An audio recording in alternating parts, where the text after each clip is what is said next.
All right, we're going to talk about electrolytes and fluids. And our body's way of maintaining a stable environment is called homeostasis. It's going to regulate our body temperature, blood pressure, hunger, thirst, moods, sleep, all that stuff. And it does that by regulating our volume and electrolytes and keeping them within normal limits to promote our health.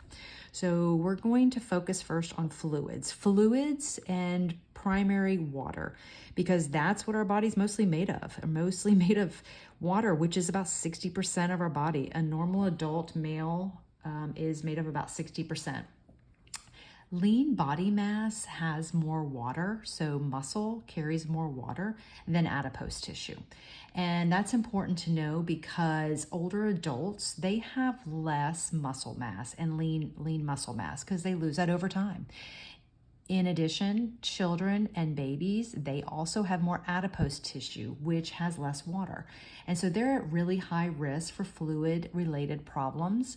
And so it's really important to know the difference between their age and their amount of muscle mass when we talk about fluid and electrolytes, because they're not able to maintain that balance as easily as somebody with a normal body mass and that has more lean muscle.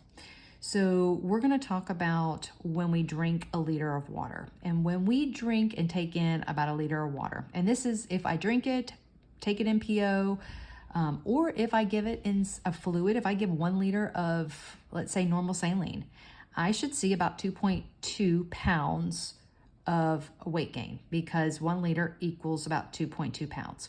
So the more I have in, the more I'm going to see my weight go up. And that's why body weight is extremely important, because it actually helps us monitor for fluid gains and losses. And so daily weights that you do every day is very important. So make sure you weigh your patient at the same time every day, making sure they're wearing the same amount of clothes. If you're doing a bed scale weight, that they have the same things on their bed. So if they had 1 blanket, 1 pillow, their cardiac monitor in their pocket yesterday, they had it when they weighed them. Make sure it's the same stuff that is in the same weight, because we're actually wanting accurate weights. We're also going to look at their intake and output. So as you're monitoring their net intake and output in their 24-hour totals, so you're going to be monitoring that. If you have a positive net intake, so you had more fluid in than you had out, you should actually have a higher body weight. If you don't, something's off. And if in the reverse, if you had a net negative, so you actually pulled more fluid off or had less intake than output, then your body weight should be down. So you need to look at the correlation between that. And that's going to make a big play on our electrolyte. So let's look at our electrolyte. So I'm going to see if I can make this a little bit bigger so you can actually see my little cell over here. All right. So when it comes to your cells, you have, I drew a little picture here. You have your extracellular and your intracellular.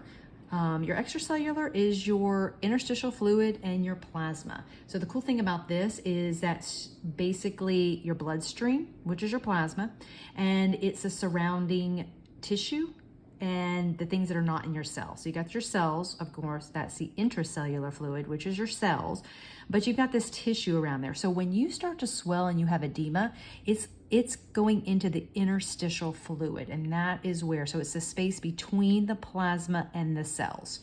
And then you have your intracellular fluid, which I just talked about. So these are the cells.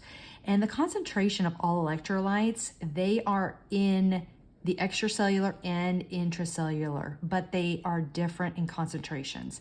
So if you go over here and you look at your normal lab values, and I am monitoring how much my lab values are in my bloodstream, so in my plasma. If I draw your blood and I send it off to lab, I'm actually looking for the concentration of these electrolytes that's in my plasma.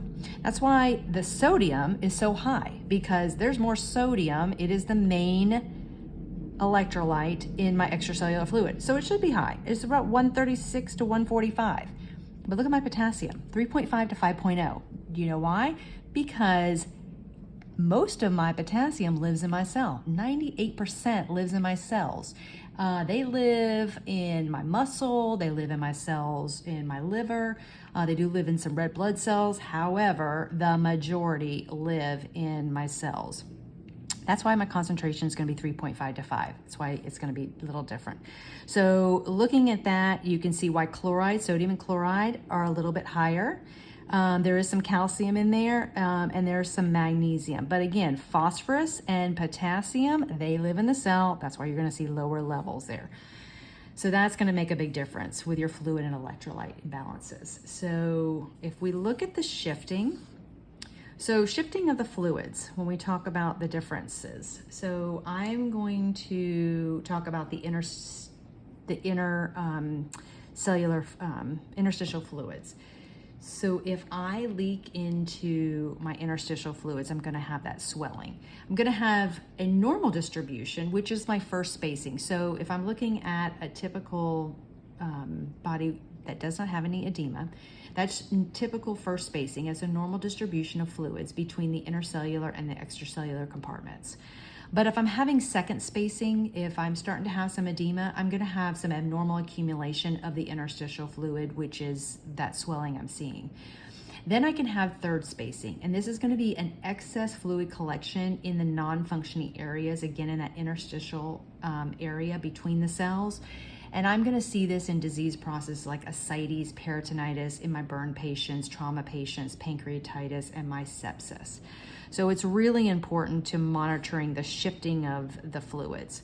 When we shift fluids, we're also going to be shifting electrolytes. And we're going to talk about that in our next lesson.